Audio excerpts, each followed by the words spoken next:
Hello, YouTubers. Thanks for joining me here on the 27th day of October. I hope you're having a wonderful day where you are. I'm here to bring you some current events today. First item that I have is off at WND.com. Democrats caught stuffing ballot with campaign materials. It says, and we'll get the article to scroll down here a little bit slow for me today. All right, it says when Jenna Jones opened up her absentee ballot last week, there was a lot more in the envelope than she expected. In addition to actual ballot, she and her husband David noticed multiple pieces of advocacy from Democrats. In Fairfax County will be out of town on Election Day and requested an absentee ballot from Virginia Department of Elections.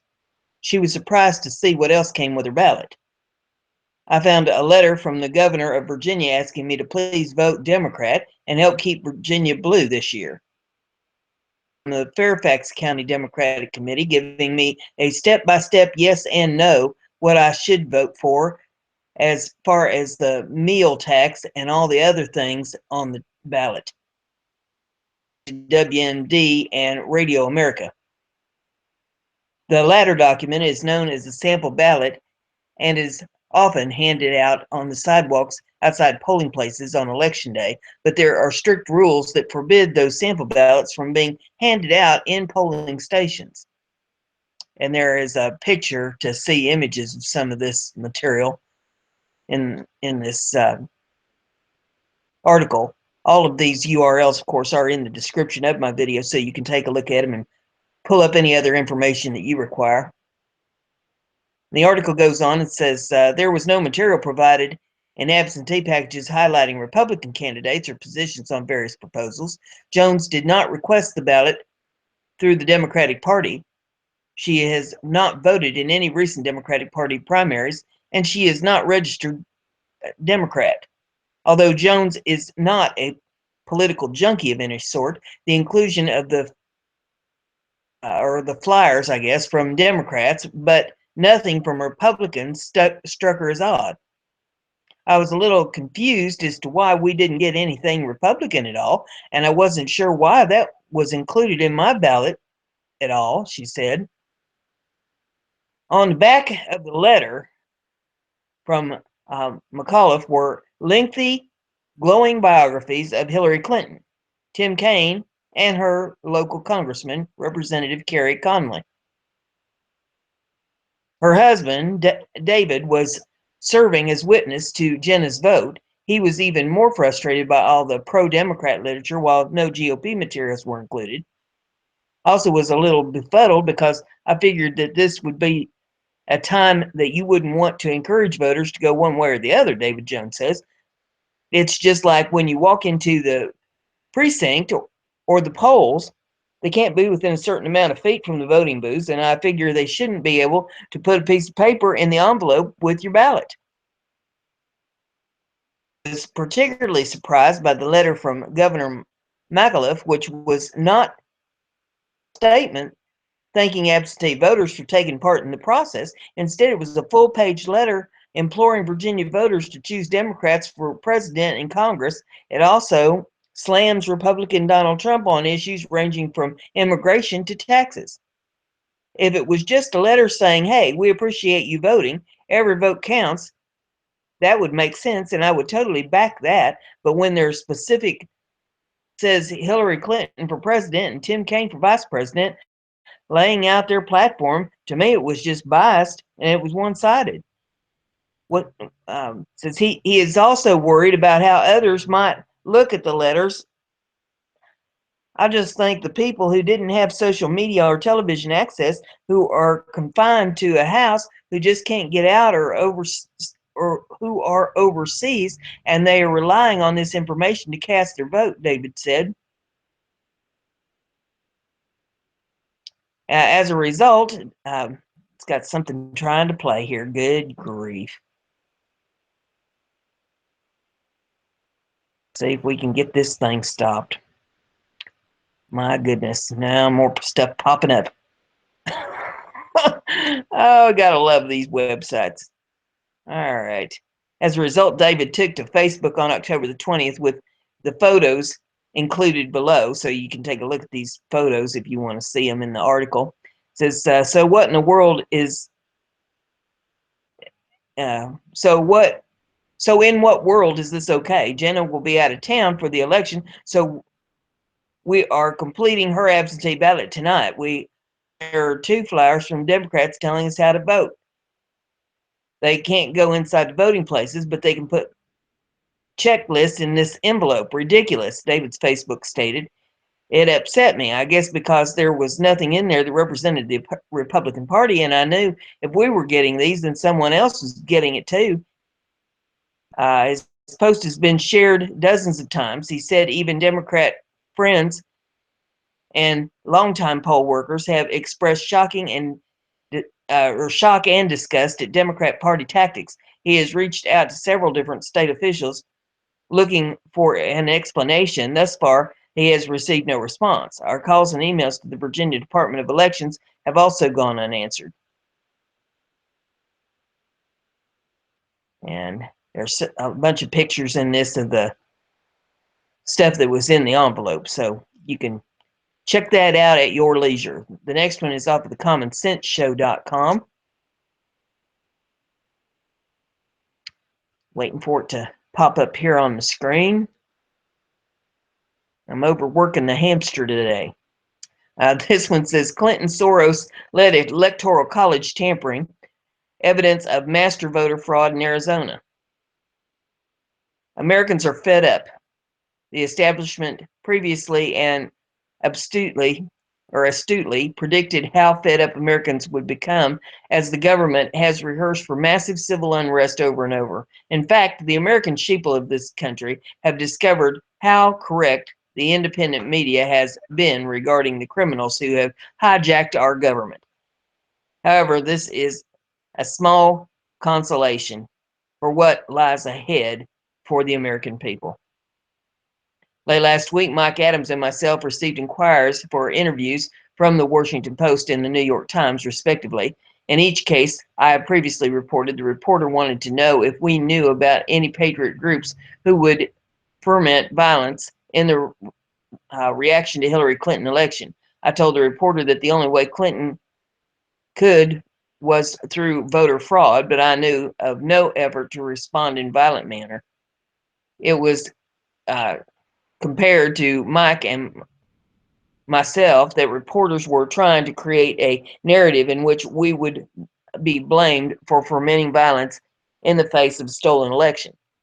This premise is flawed on its face. First, Mike and myself never advocate for violence, although the war criminal George Soros should already be in prison for his Nazi war crimes against humanity, and our special operations forces would be justified in removing him to a rendition site out of the country for the good of the country.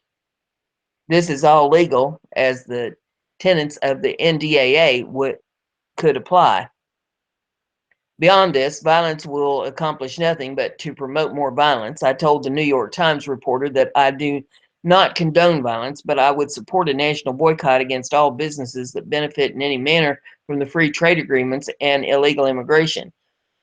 America has the ability to bleed these businesses dry. The average margin of profit is about 4%. If only 10% of the country would begin to shop locally and bank in the less corrupt credit unions, we could drive these businesses into oblivion, and this would create more of a problem for the globalists than any act of violence in response to a stolen election. It is no coincidence that my New York Times contact happened in the same time frame that I was receiving evidence of massive voter fraud in Arizona, as well as the electoral college tampering. I stopped believing in coincidences a long time ago. Early last week, I began to receive information on 2 fronts regarding Arizona politics. I received electronic proof of massive voter fraud with regard to the upcoming election inside of Maricopa County, Arizona. I also know the person who provided the proof of the evidence, and in my opinion, the evidence is damning. I fully expect this evidence will be used in a legal challenge to the election by the Trump people, who I have forwarded this information to. The statistics related to voter fraud, according to my inside source revealed that the post offices in Arizona have processed 2.7 million early ballots. The entire state of Arizona only has 6.93 million people, men, women, and children. Here are the voter registration totals for all of Arizona. Election year, and it's got the election years listed and the registered voters and the ballots cast in the primary. Okay, for election year 2016, there were 3,400,600, or try this again, 3,400,628 registered voters. Cast in the primary were 989,754. And it gives the examples for 2014, 2012, and 2010.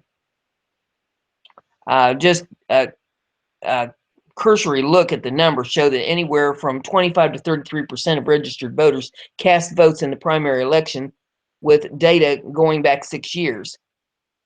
That's not the important statistic. The important statistic is that with 3 weeks left to the general election, when this data was provided to me, 2.7 million Arizona voters voted early.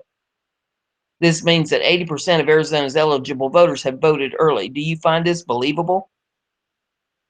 These numbers clearly represent ballot stuffing. Arizona, and for that matter, not anywhere else in the country, has ever had 80% voter turnout, and Arizona already had this kind of turnout a full 21 days before the election. Are we also to believe that nobody's going to the polls and the voters are only voting by early ballot, 79% of the total possible vote? These numbers only add up to one thing: the site of massive voter fraud, and with the current state of the Department of Justice run by Loretta Lynch, or the mob, where would complaints about voter fraud go? Who would respond to them? The answer is nobody will respond.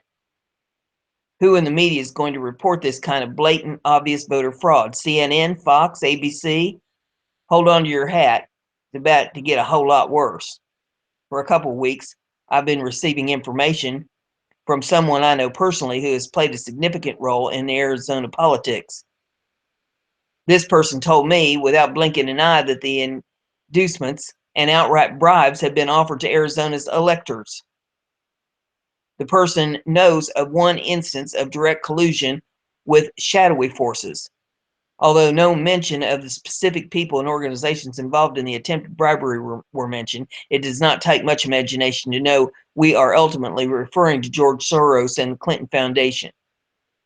I asked the source about payment sources, and the answer I received was offshore through a laundered account paid to a phony shell corporation.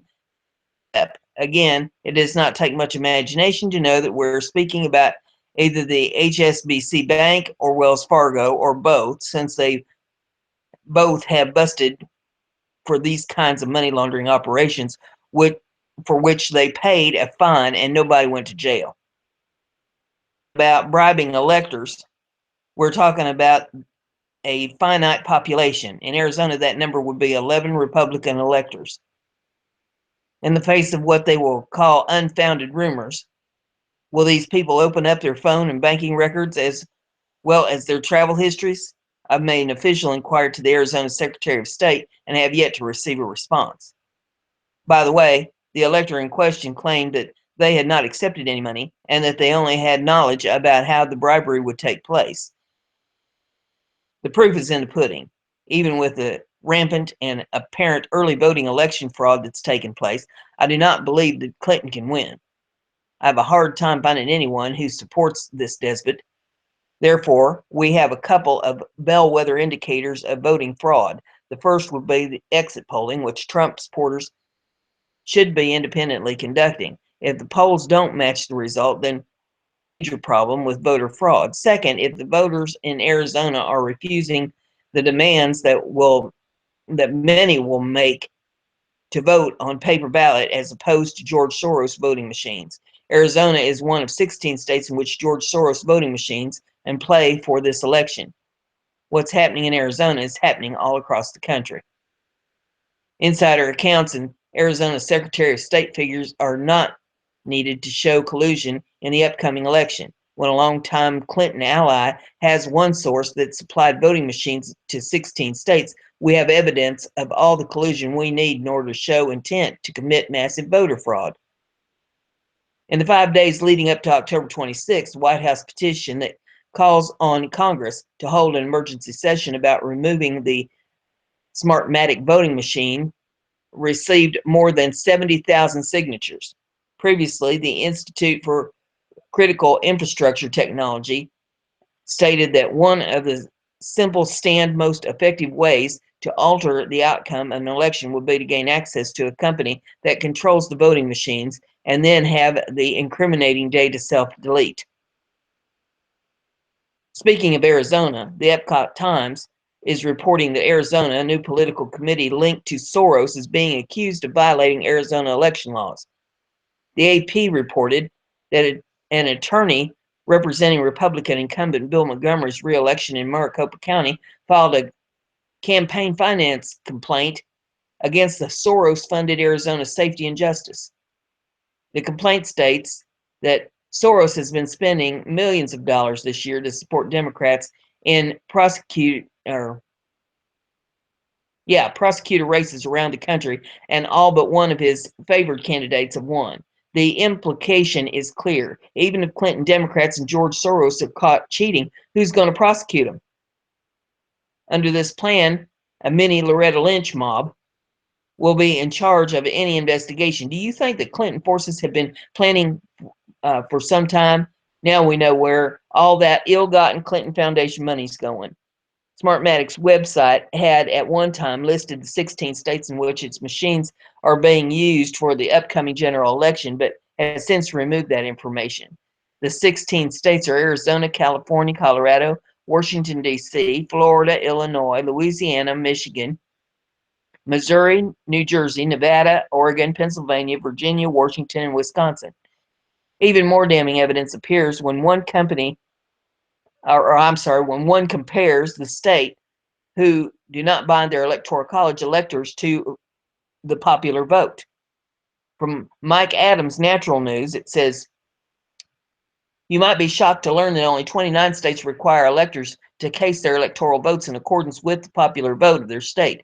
Those 29 states are listed here: Alabama, Alaska, California, Colorado, Connecticut, Delaware, District of Columbia, Florida, Hawaii, Maine, Maryland, Massachusetts, Michigan, Mississippi, Montana, Nebraska, Nevada, New Mexico, North Carolina, Ohio, Oklahoma, Oregon, South Carolina, Tennessee, Utah, Vermont, Virginia, Washington, Wisconsin, and Wyoming. As that same page writes, over the years, however, despite legal oversight, a number of electors have violated their state's law binding them to their pledged vote. However, these violators often only face being charged with a misdemeanor or a small fine, usually $1,000. Many constitutional scholars agree that electors remain free agents despite state laws, and that if challenged, such laws would be ruled unconstitutional. Therefore, electors can decline to cast their vote for a specific candidate, the one that wins the popular vote of their state, either voting for an alternate candidate or abstaining completely. It is an overstatement to proclaim the following: the fix is in. Conclusion. Do I know the risk involved in reporting on such things? Yes, I am fully aware of the Don Bolles assassination of a reporter case. Google the name and then Google the Phoenix 40 and you'll see what people like me are up against. Why do you think New York Times and Washington Post are working to discredit Mike Adams and myself? Even though there's no such thing as Department of Justice anymore, for all the good it will do, we should still report all instances of voter fraud. And then is a list of phone numbers for each state. It says list of numbers to report any cases of voter fraud and intimidation in each state. So this would be important for you to have on hand should you run into any voter fraud. So you can pull that article up and get that information. You might copy that to a file someplace on your computer or wherever you need to keep that. The next article that I have for you is off of BizPack Review. It says, if this goes viral, Trump will win. Michael Moore leaves internet dazed, confused, and on fire. A video excerpt from liberal Michael Moore is taking the internet by storm, but it's not Moore's loyal fans singing his praises for passionate political confession. It's Donald Trump supporters who are doing the cheering. In the speech that was given before an audience in Ohio, reportedly for the film Trumpland, Moore delves deeply into the mindset of Trump's appeal. But first, he shockingly starts by defending Trump supporters. They're not racist or rednecks. They're actually pretty decent people. So after talking to a number of them, I sort of wanted to sort of write this, he says. Moore went on to read a piece where he shares what he believes is the momentum behind the Trump movement. He recounts Trump's visit to Detroit, where he had talked of the city's dismal economy and apparently left a deep impression on Moore. Donald Trump came to the Detroit Economic Club and stood there in front of the Ford Motors executives and said, if you close these factories, as you are planning to do in Detroit, and rebuild them in Mexico, I'm going to put a 35% tariff on those cars when you send them back, and nobody's going to buy them.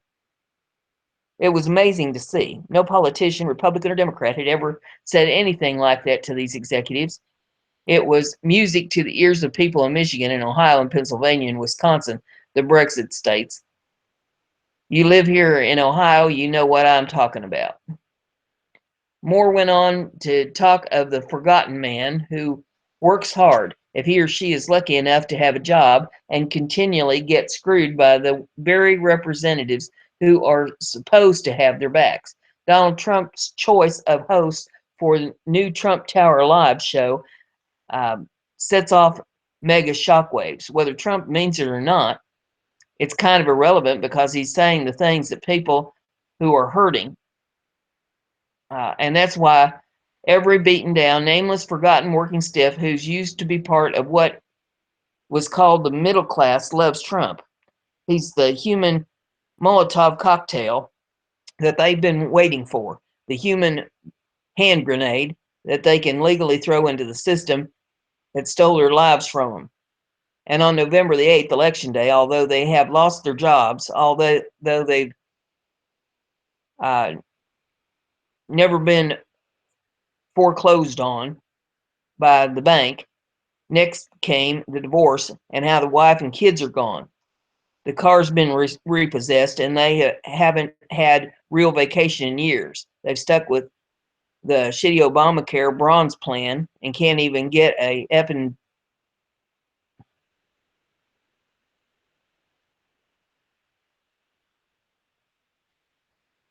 In so many words, the filmmaker spoke of the movement that ultimately rose from power of America's founders passed on from generations ago when they fought, and the soldiers after them, and soldiers who currently spill blood for freedom. Moore reminds that every law-abiding American has been given a means to fight back corrupt on Election Day.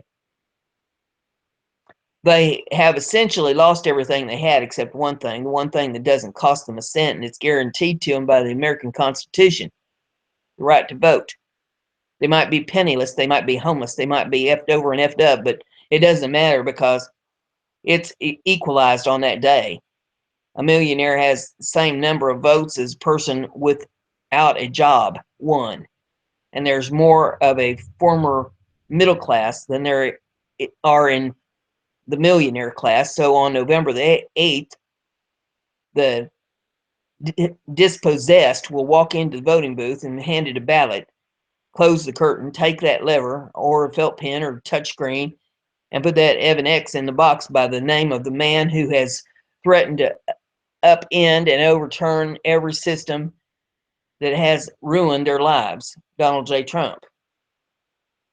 Laura Trump teases about what the campaign has up their sleeve for October and get someone's attention, but there's no bond that brings Donald Trump and his supporters closer than their common enemies. They see that the elites who have ruined their lives hate Trump. Corporate America hates Trump. Wall Street hates Trump. The career politicians hate Trump. The media hates Trump. After they loved him and created him, now they hate him. Thank you, media. The enemy of my enemy is who I am voting for on November the 8th. Moore closes with powerful and seemingly heartfelt prediction, so heartfelt that it has many wondering if Moore has become a closet Trump supporter.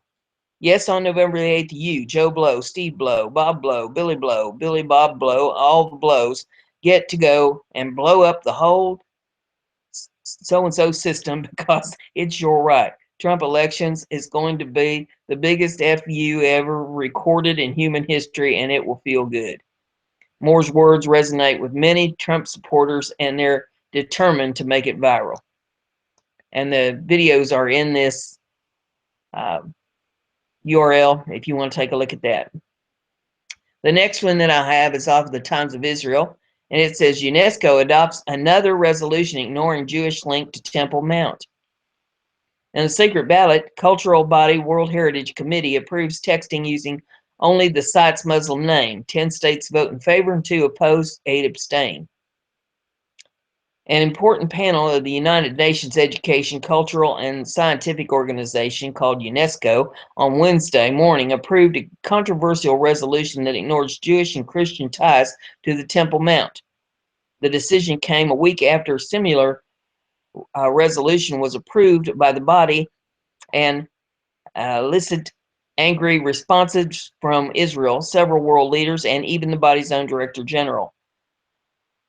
Convening at its annual meeting in Paris, UNESCO's World Heritage Committee adopted draft resolution 40-COM 7A.13 entitled "The Old City of Jerusalem and Its Walls," by large majority, with 10 countries voting in favor, 8 abstaining, and 2 opposed the text.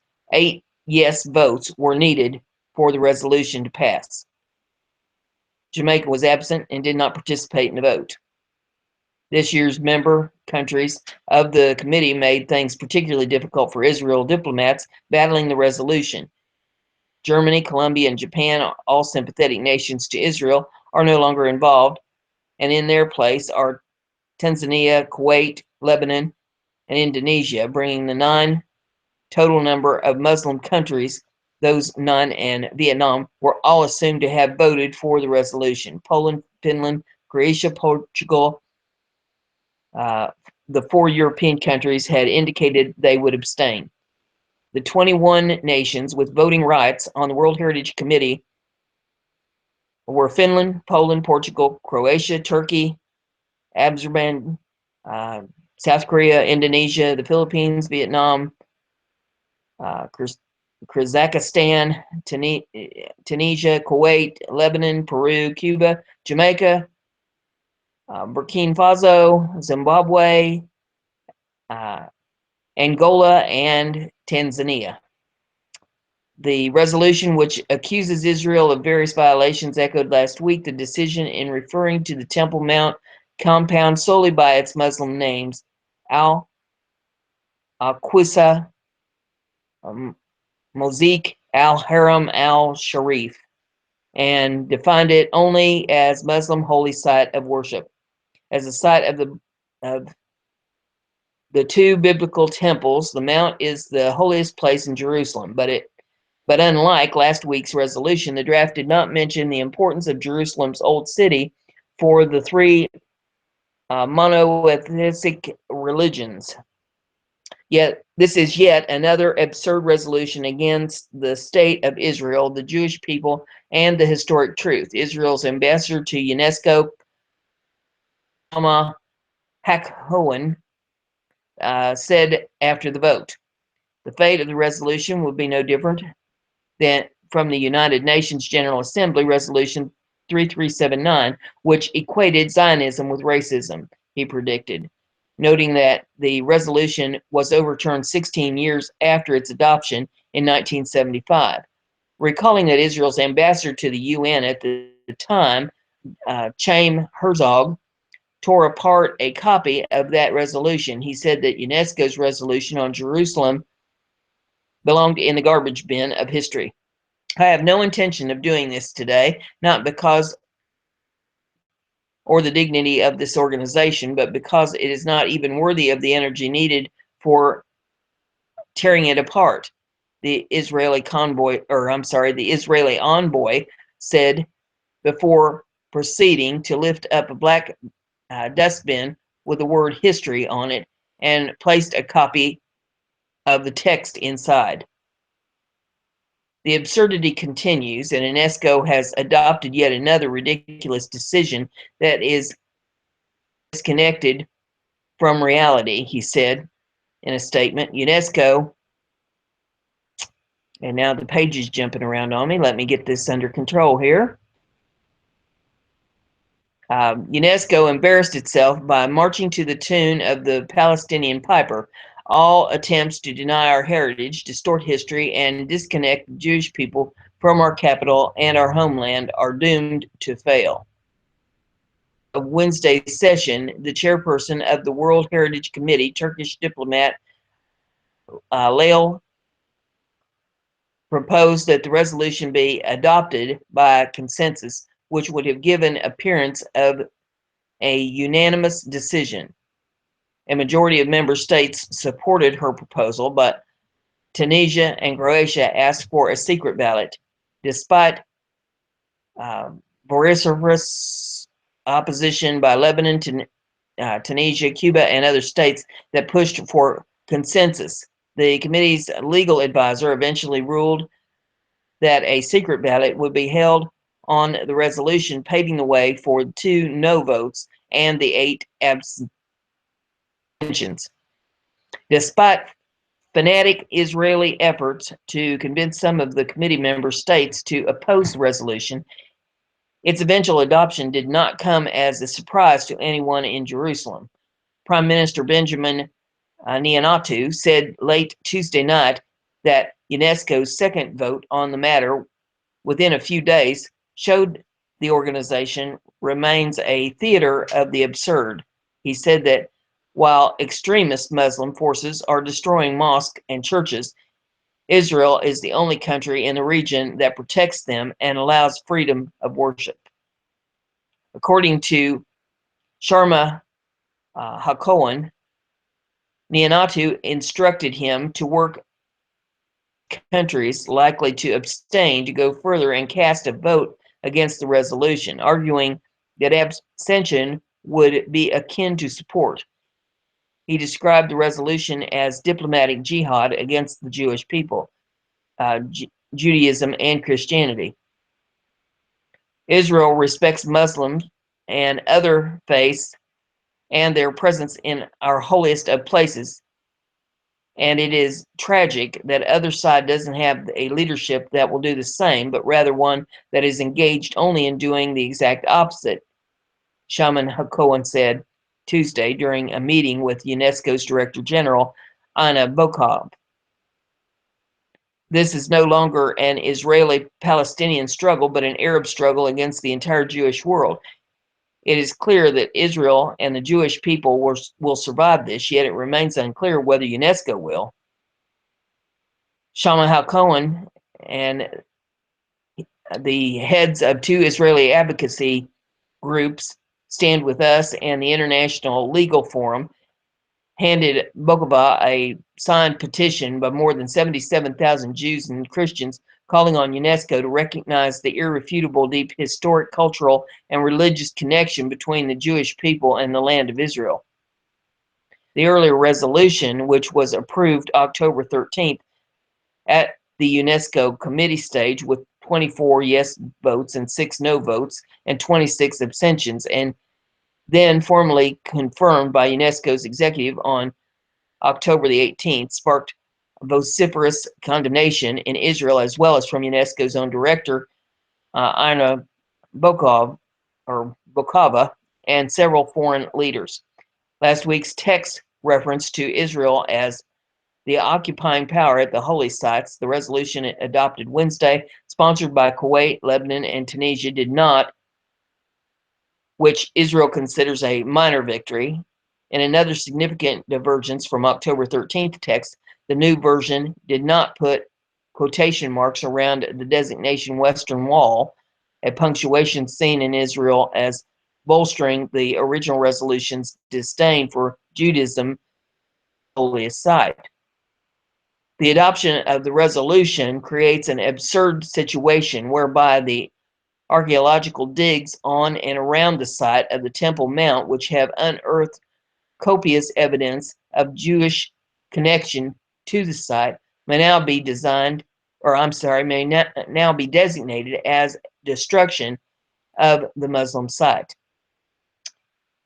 So there's the information on that. The next one we have is off of Rootgers.com. It says clouds gather in rooftop solar's biggest U.S. market. For years, the quiet, winding streets of the Scripps Ranch neighborhood have been pure gold for solar installers, thanks to its high power prices, hot summers, and large homes to cool. The greater share of Scripps Ranch residents have embraced solar power than anywhere else in California, itself the nation's solar energy leader. The rooftops of some 2,000 homes, 26%, are fitted with panels in Scripps Ranch, according to an analysis of state and utility solar installation numbers and U.S. Census Bureau housing data by the nonprofit Center for Sustainable Energy and the environmental news website EcoWatch. The growth has been rapid. In July of 2014, San Diego installer Sullivan Solar put up its first solar system on Scripps Ranch Pine Castle Street, celebrating with a block party. The pizza and wine paid off. Sullivan installed systems on 11 of the 48 homes on the street. If you can afford the upfront, it's a no-brainer, said Caroline Coates, a nearby resident who hired Sullivan to install a solar system 4 years ago. As much as Scripps Ranch symbolizes rooftop solar's success, it also illustrates the challenges facing the industry today. After rising 64% in the first half of the year in Scripps Ranch, installation tumbled 50% in August or in July and August combined, according to the utility data. Across California, growth also has slowed this year, and in the third quarter, installations dropped. Industry watchers say that many factors are at play, including shrinking incentives, wariness of future government actions, and consumer fatigue with marketing tactics. Also, many of the most likely buyers, affluent, environmentally inclined homeowners in sunny places, already have rooftop systems, making winning new customers harder and costlier. This has required utilities to purchase excessive rooftop solar power, paying homeowners in credits that lower their utility bills. But this so-called net metering mandate capped the number of people who qualified for the most attractive incentives. In June, the utility serving Scripps Ranch, Sempra Energy unit, San Diego Gas and Electric, was the first to match its limit. The state's other large utilities are expected to reach theirs soon. Scripps Ranch homeowners who put up panels now still will be able to sell power they don't use to the utility at the same retail rates as those who got in before the cap, but they will have to pay $100 to $200 more per year in fees and charges to SDG&E. They also eventually will be shifted to new time of use power rates and lower credits. Installers say such changes will be meager compared to the thousands of dollars in savings over the life of the system, but the customers seem skeptical. At the peak, installers were putting up 55 systems a month. On average, Scripps Ranch in July and August, typically good months, installation dropped to 15 and 36, respectively. Residential solar connections were down 25% in the third quarter compared to a year earlier in the utility's entire San Diego territory. The phones just aren't ringing as much, said Ian Lochore, director and residential sales at Baker Electricity in nearby Escondido. I've never been able to say that. A less dramatic slowdown is playing out across California, which produces about 40% of the nation's residential solar. The sector saw slower growth in the first half of the year and declines in third quarter installations in Pacific Gas and Electric Service territory. In Northern and Central California fell 7% year over year, while in Southern California, Edison's territory, they fell 4%. National installers like Solar City Corp and Surrun Incorporated, whose investors had gotten used to sky-high growth rates, slashed forecasts this year, while their stocks have been pummeled. Solar City has agreed to be bought by electric car maker Tesla Motors, but investors have concerns about the wisdom of merging two companies that require substantial cash to fund growth. Now that many of the homeowners best positioned to benefit from rooftop installations have them, today's pool of potential customers has less incentive to go solar. A lot of the early adopters have gone solar already, so the market is kind of shifting toward people who might need more information or explanation before they make the shift. PG&E spokeswoman Ari Vanneman said.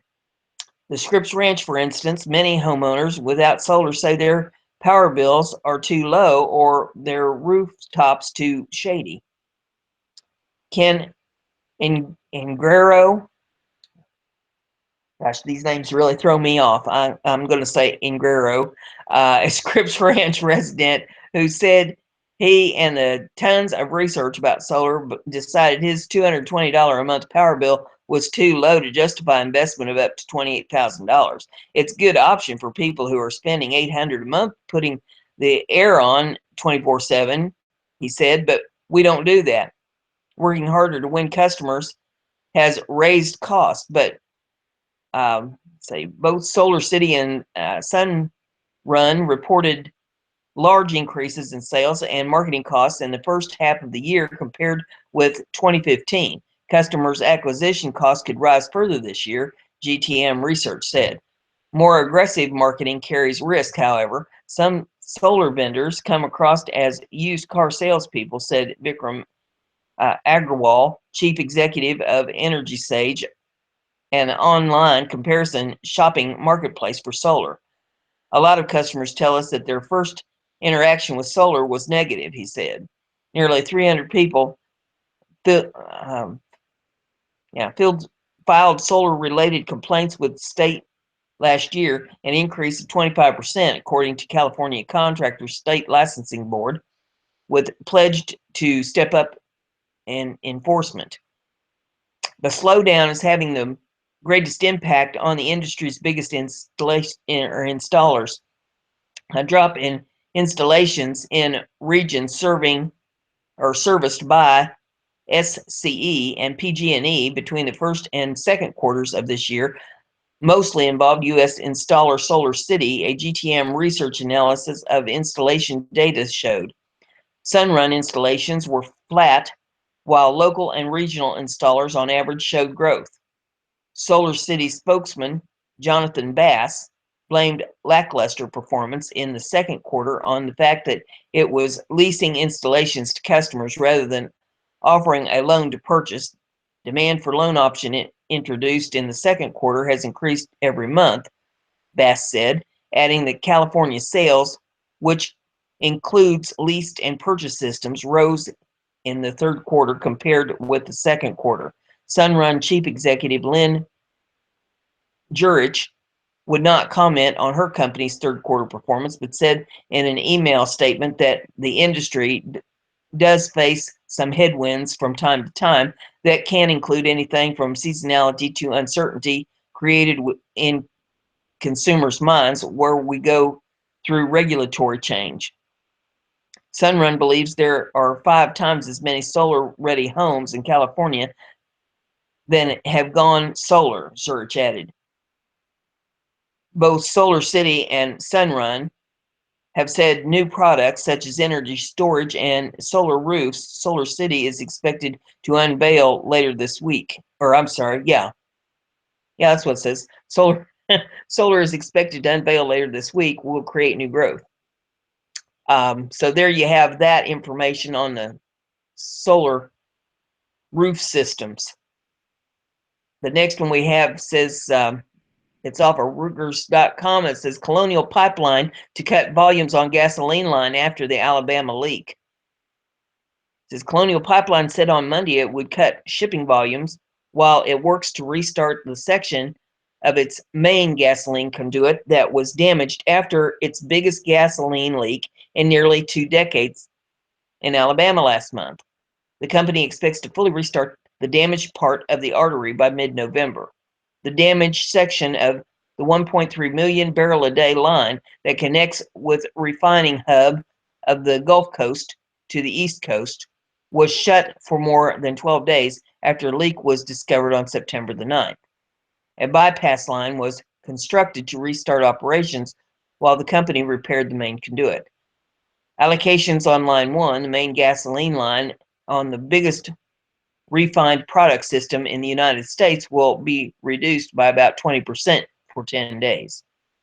U.S. gasoline crack spreads, a key metric for margins for the U.S. refiners, jumped by 5.3% to $13.32 a barrel on news of the reduced allocations.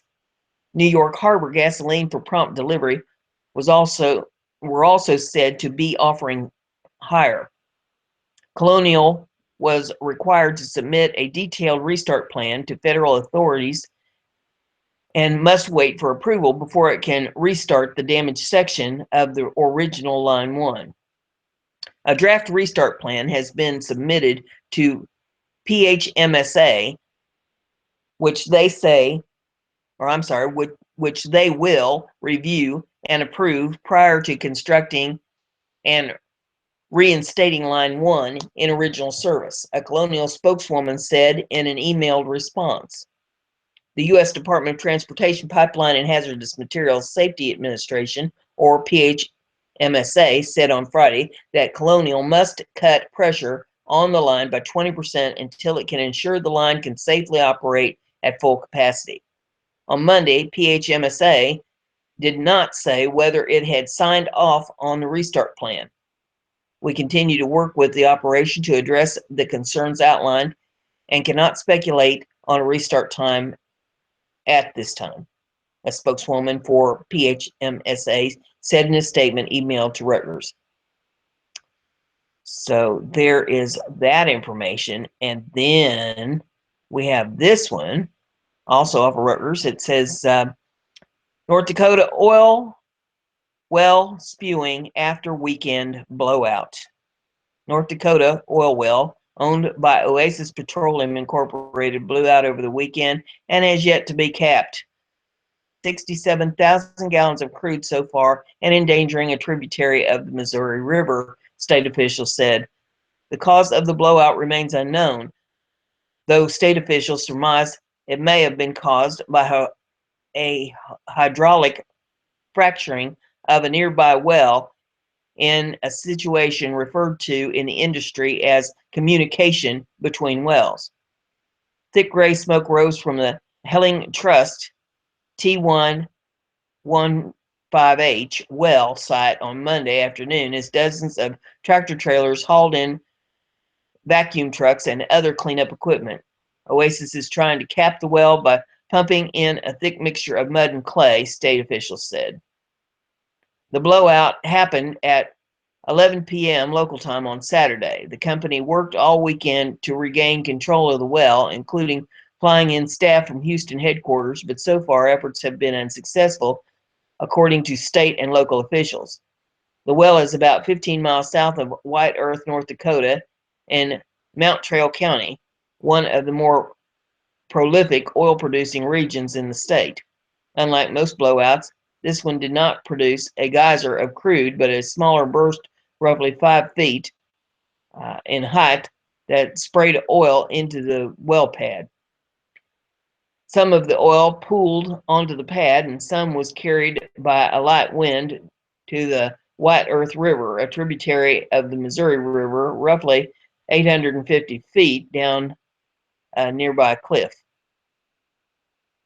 This was not your typical blowout, said Bill Seuss of the State Department of Health. A light sheen of oil was spotted on the nearby river. A Reuters reporter counted at least 16 absorbent booms that had been installed in an attempt to keep the oil from moving downstream. Roughly 84,000 gallons of salt water or brine also leaked from the well, state officials said. Crude oil extracted from the state's Bakken Shale formation typically contain high concentrations of brine that must be separated. The well, more than 4 miles long, has produced nearly 10 million gallons of oil since coming online in 2011, according to state records. Oasis said it was working to ensure that safe and thorough remediation efforts are completed in a timely fashion. The company has hired a Superior Energy Services to assist in capping the well. In 2011, Oasis well blowout in the state killed 2 contractors. Next article that I have for you is off of beforeitsnews.com. It says, let's see if we can get it to scroll here.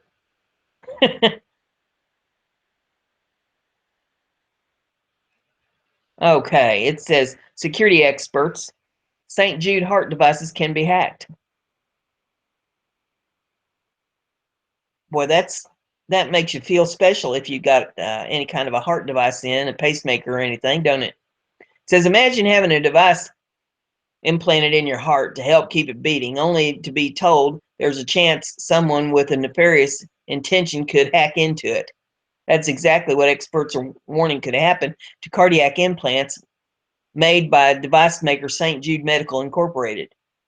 The frightening claim comes from the short selling of firm Muddy Waters, which said in a legal brief filed October 21st that experts from the boutique security firm Bishop Fox have validated its claims.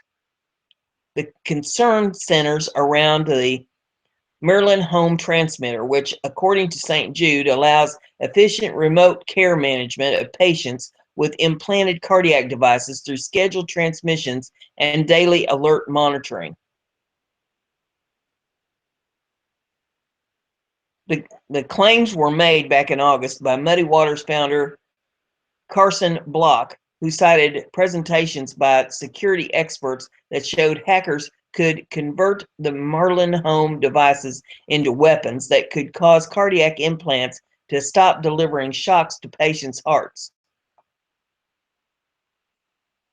St. Jude Chief of Technology Officer Phil Eberling said at the time that the claims were absolutely untrue and that the device maker had several layers of security measures in place and conducts regular security assessments.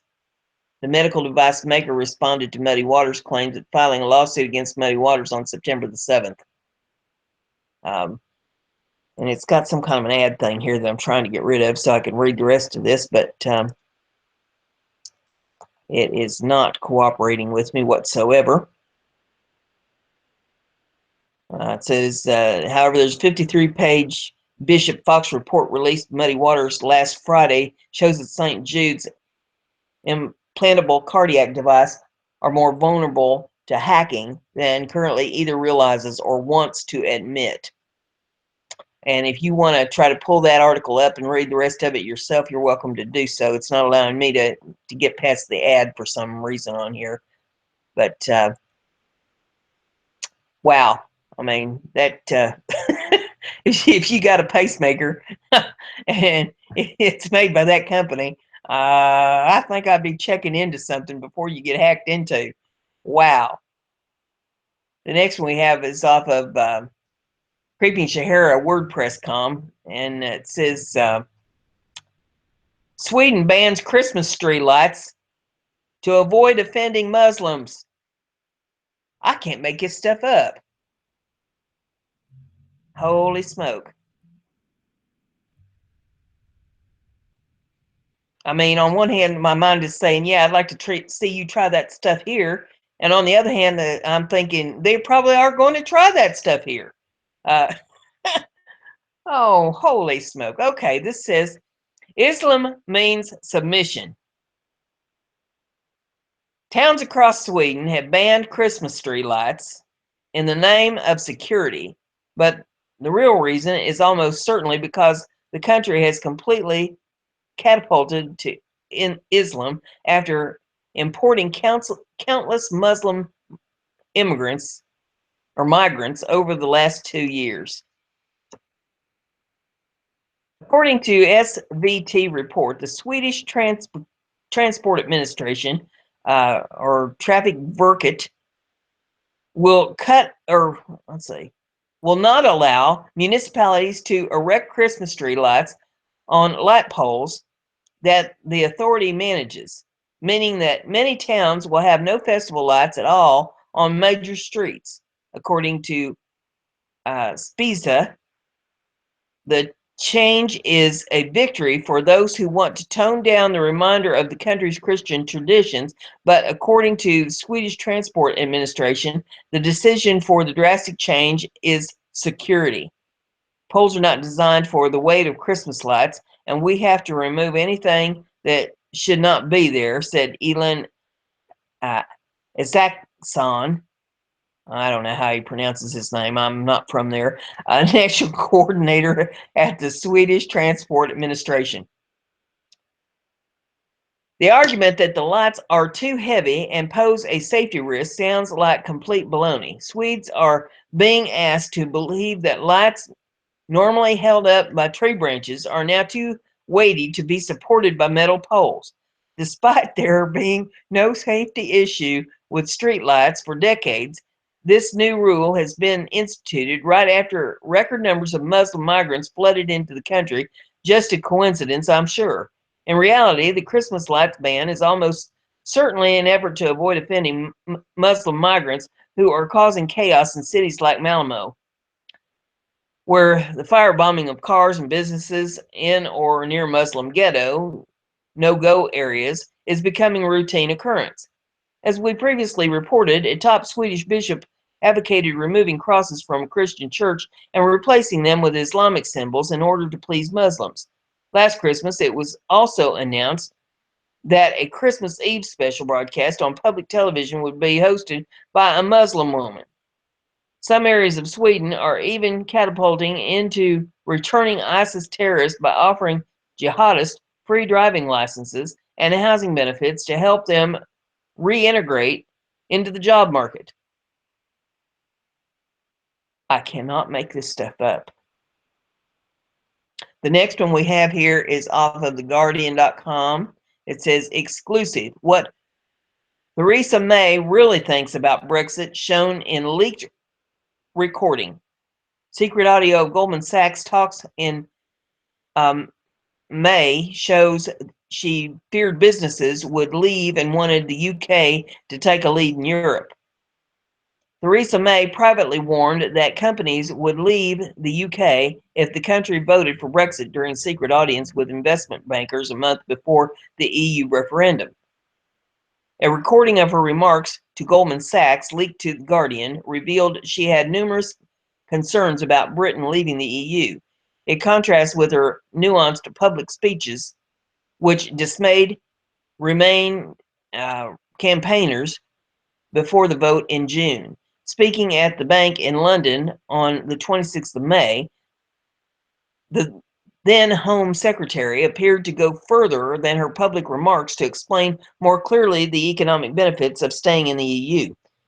She told staff it was time the UK took a lead in Europe and that she hoped voters would look to the future rather than to the past. In an hour-long session before the city bankers, she also worried about the effect of Brexit on the British economy. I think the economic arguments are clear, she said. I think being part of a 500 million trading bloc is significant for us. I think, as I was saying to you a little earlier, that one of these issues is that a lot of people will invest here in the UK because it is the UK in Europe. I think there would be firms and companies who would be looking to say, do they need to develop a mainland Europe presence rather than UK presence? So I think there are definite benefits for us in economic terms. Her warning about the importance of the UK's membership of the EU comes in marked contrast to her positioning in recent weeks. May said at a Conservative Party conference that she wanted to prioritize reducing immigration over being part of the single market. In her speech, she said British companies need the maximum freedom to trade and operate in the single market, but not at the expense of giving up control of immigration again or accepting the jurisdiction of judges in Luxembourg.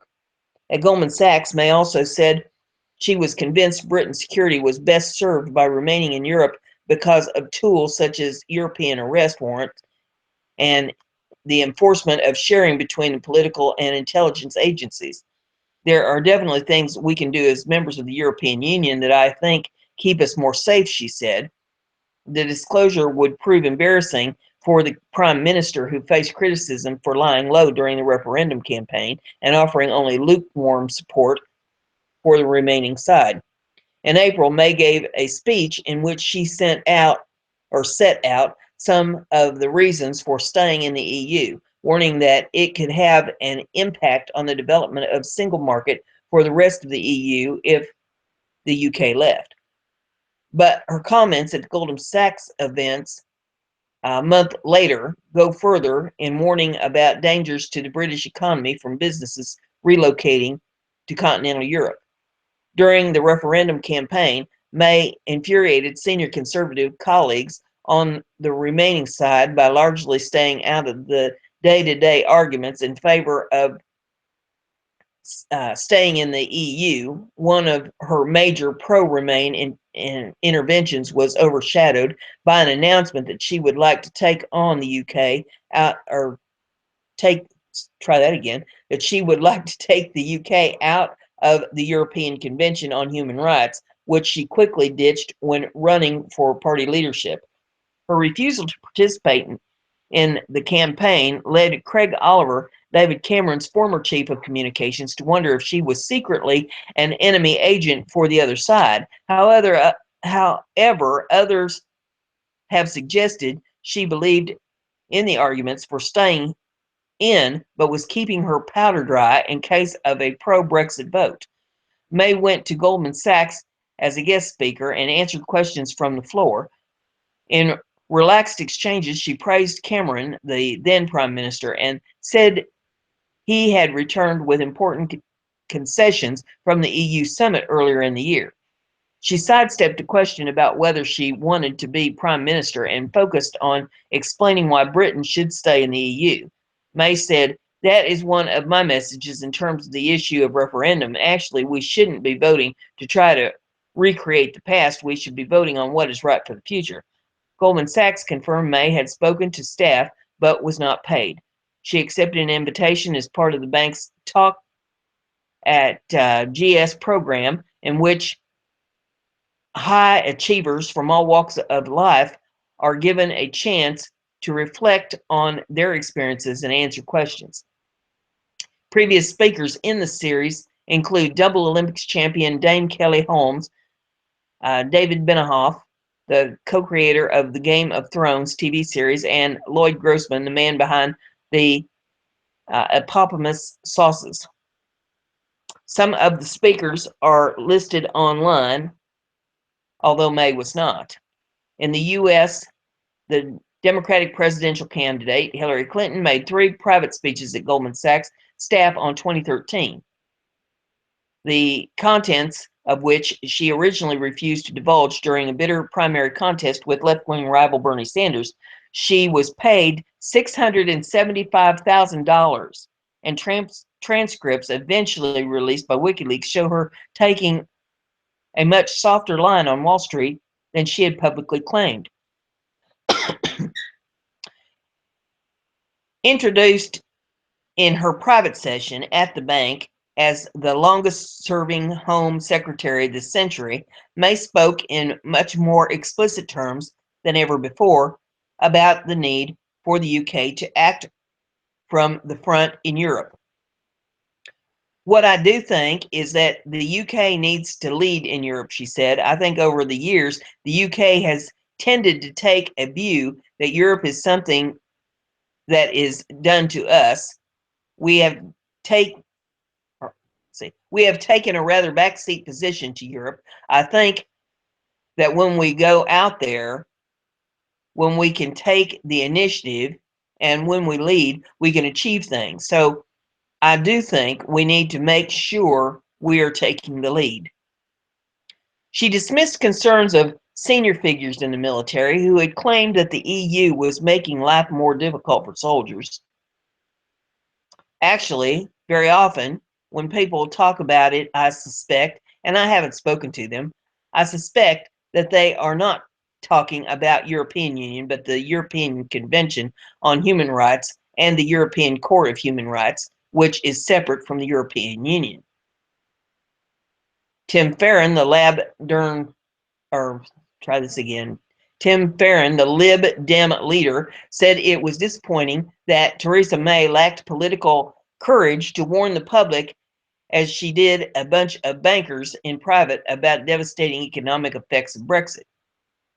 Pointing is that now she is supposedly in charge. She is blithely ignoring her own warnings and is prepared to inflict an act of monumental self-harm on the UK economy by putting Britain out of the single market.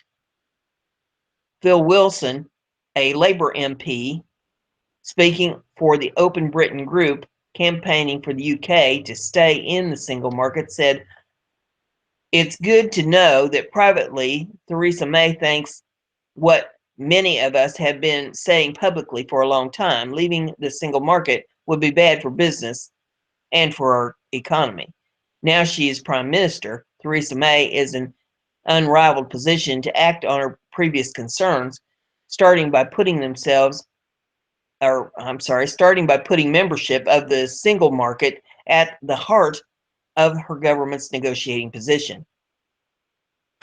Chuka Umunna, the Labour MP and former shadow business secretary, said May was right then, and it underlines why single market membership should be her ambition now. A number 10 spokesman said, "Britain made a clear choice to vote to leave the EU, and the government is determined to make a success of the fresh opportunities it presents." David Davis made very clear in the House of Commons last week the importance of the government to places financial services across the UK.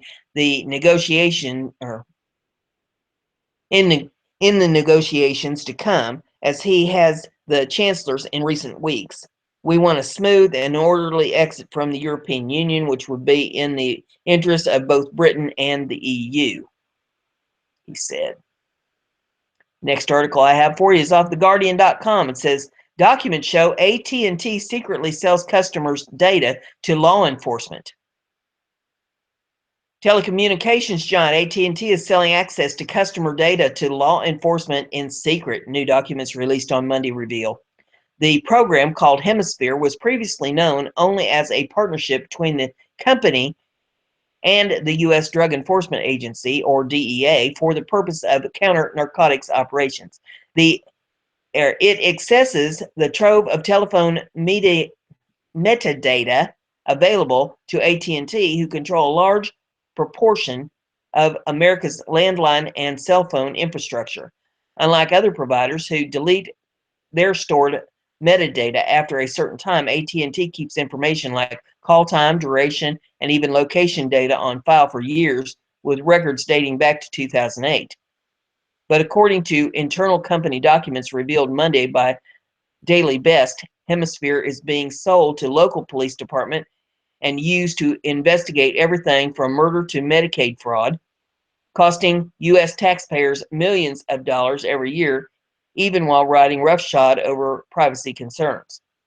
Access to Hemisphere cost local police between $100,000 and more than $1 million a year, the documents reveal, and its use requires an administrative subpoena, a much lower judicial bar than a search warrant, because it does not need to be issued by a judge. Until Monday, Hemisphere's use was kept secret from the public. and even from judges, defense attorneys, and lawmakers, by an agreement between law enforcement and AT&T, which means police must not risk disclosing its use in public or even in court. This means that police take leads from Hemisphere, but then construct cases around that lead so that the program can be protected from scrutiny, a practice known as parallel construction, according to the Beast. The revelations come as AT&T prepare for its controversial 85, and I'm thinking that's billion, $85 billion acquisition of Time Warner, a deal which has been widely attacked as being bad for customers, with both presidential candidates speaking out against the merger. Contacted for comment, Fletcher Cook, a spokesman for AT&T, sent the Guardian the same statement they provided the Beast, and it says, like other communications companies, if government agency seeks customer call records through a subpoena, court order, or other mandatory legal process, we are required by law to provide this non-content information, such as phone numbers and the date and time of the calls. As for further details, Cook did not respond. The secrecy of Hemisphere echoes that which surrounds the use of sophisticated surveillance devices known as stingrays or cell site stimulators, which are suitcase-sized devices which work by pretending to be cell phone towers in order to strip metadata and content from phones which connect to them. In 2015, a Guardian investigation revealed that police departments had to sign a non-disclosure agreement with FBI in order to use stingray devices, which said that police must hide the program's use from defense lawyers and the public, even mandating that they abandon the case if they fear the program's use might be revealed in court. Nate Wessler, a staff attorney with the American Civil Liberties Union Speech, Privacy and Technology Project, said that, as with the Stingrays agreement, what is so disturbing about these documents is the length to which the company and law enforcement have gone to keep this secret. The longer these kinds of surveillance programs are kept from the public, the harder it is to ensure there are appropriate checks and balances in place, Wessler said. For Wessler, an instructive part of what the documents reveal is that while the program was apparently instigated as part of the war on drugs, this data is being used for a run-of-the-mill criminal investigation at the local level. Once law enforcement has access to this kind of data, it becomes a tremendously attractive tool for everything they do. So there you have that information. And if you have an AT&T phone, that might be important to know something about. Okay, the next one I have is the last one for this show, and this is your feel-good or your act of kindness or whatever you'd like to refer to it as. I thought it was a cute little video. It's a minute long, and this is one that you'll need to watch. So if you've just been listening to the show, you might want to pull this up and watch it because there's no audio narration. It's all on the screen. So let me pull this up for you, and we'll make it big so you can see it, and we'll play it.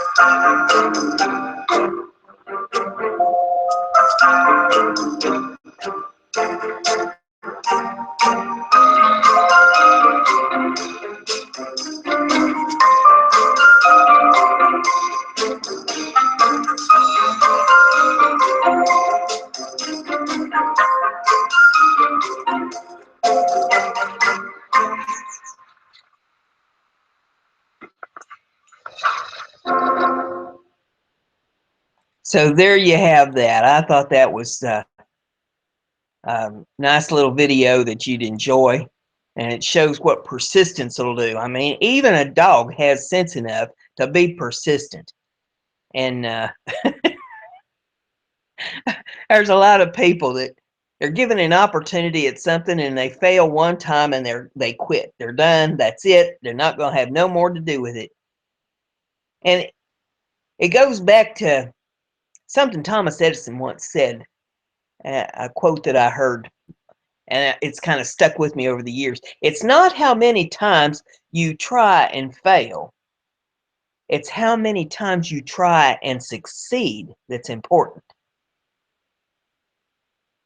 So if there's something in your life that you wanted to do and maybe you've tried a couple times and you just gave up on it, it's not how many times you try and fail, it's how many times you try and succeed. I forget how many times it was that he tried to invent the light bulb and failed and failed. I know it was like well over 100 times. And all of them kind of went by the wayside when he tried and succeeded. And look what's happened with the light bulb. So there you have it. You have to be persistent. You have to have enthusiasm.